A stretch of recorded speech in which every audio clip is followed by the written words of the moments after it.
नमस्कार दर्शकों, आपका स्वागत है the Mytho Tales YouTube channel पर। आज हम आपको बताने जा रहे हैं नवरात्रों की एक अलौकिक कथा। प्राचीन समय में राजा सुरत नामक राजा थे। पड़ोसी राजा ने उस पर चढ़ाई कर दी। सुरत की सेना भी शत्रु से मिल गई। परिणाम स्वरूप राजा सुरत की हार हुई और वह जान बचाकर जंगल की तरफ भागा। उसी वन में समाधि नामक एक व्यक्ति अपनी स्त्री एवं संतान के दुर्व्यवहार के कारण निवास करता था। उसी वन में राजा सुरत की उससे भेंट हुई। दोनों का परस्पर परिचय हुआ। वो दोनों घूमते हुए एक दिन महर्षि मेघा के आश्रम में पहुंचे। महर्षि मेघा ने उन दोनों के आने का कारण पूछा तो वो दोनों बोले, हम अपने सगे संबंधियों द्वारा अपमानित होने पर भी हृदय में उनका मोह बनाए हुए हैं। इसका क्या कारण है? महर्षि मेघा ने उन्हें समझाया कि मन शक्ति के अधीन होता है और आदि शक्ति के विद्या और अविद्या दो स्वरूप हैं। विद्या ज्ञान स्वरूप है और अविद्या अज्ञान स्वरूप। जो व्यक्ति अविद्या के अधिकरण रूप में उपासना करते हैं उन्हें विद्या स्वरूपा प्राप्त होकर मोक्ष प्रदान करती हैं। इतना सुन राजा सुरत ने प्रश्न किया, हे महर्षि, यह देवी कौन है? उनका जन्म कैसे हुआ? महर्षि बोले, आप जिस देवी के विषय में पूछ रहे हैं वह नित्य स्वरूपा और विश्वव्यापिनी है। उसके बारे में ध्यानपूर्वक सुनो। कल्पांत के समय विष्णु भगवान क्षीर सागर में अनंत शैया पर शयन कर रहे थे। तब उनके दोनों कानों से मधु और कैटभ नामक दो दैत्य उत्पन्न हुए। वो दोनों विष्णु की नाभि कमल से उत्पन्न ब्रह्मा जी को मारने दौड़े। ब्रह्मा जी ने उन दोनों राक्षसों को देखकर विष्णु जी की शरण में जाने की सोची, परंतु विष्णु भगवान उस समय सो रहे थे।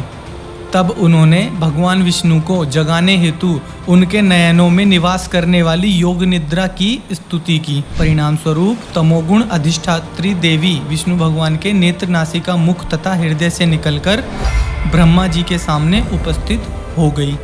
योग निद्रा के निकलते ही विष्णु भगवान भी उठकर खड़े हो गए। भगवान विष्णु और उन राक्षसों में 5000 साल तक युद्ध चलता रहा। अंत में मधु और कैटभ दोनों राक्षस मारे गए।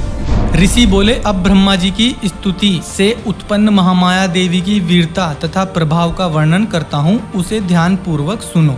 एक समय देवताओं के स्वामी देवराज इंद्र तथा दैत्यों के स्वामी महिषासुर में सैकड़ों वर्ष तक घनघोर संग्राम हुआ। इस युद्ध में देवराज इंद्र की पराजय हुई और महिषासुर इंद्रलोक का स्वामी बन बैठा।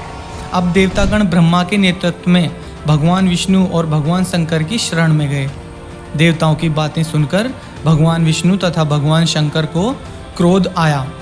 भगवान विष्णु के मुख तथा ब्रह्मा जी और शिव जी तथा इंद्र आदि के शरीर से एक तेज पुंज निकला और अंत में यही तेज पुंज एक देवी के रूप में परिवर्तित हो गया। देवी ने सभी देवताओं से आयुध एवं शक्ति प्राप्त करके उच्च स्वर में एक गर्जना की, जिससे तीनों लोकों में हलचल मच गई। महिषासुर अपनी सेना लेकर इस गर्जना की ओर दौड़ा। उसने देखा कि देवी के प्रभाव से तीनों लोक आलोकित हो रहे हैं।